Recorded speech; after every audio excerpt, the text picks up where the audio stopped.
Bishop Makariuki. Bwana asifiwe. Ni nafasi nzuri, nataka kutukuza Bwana. Sitasema mengi kwa sababu mahubiri yamefanyika. Maneno makuu yamefanyika, yamesema. Na nataka kuambia kikao hiki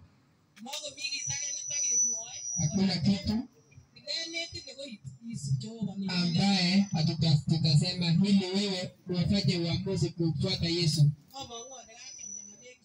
Mahubiri yamekuwa makuu. Najua Mungu amekunenea. Kuna neno alikuwa ameandaa kwa ajili ya siku ya leo. Sitaongezea zaidi kwa sababu Mungu ametumia mahubiri. Ufanye uamuzi ukiwa hai. Na wakati utafanya uamuzi utapaki jinsi ulivyo. Bwana asifiwe.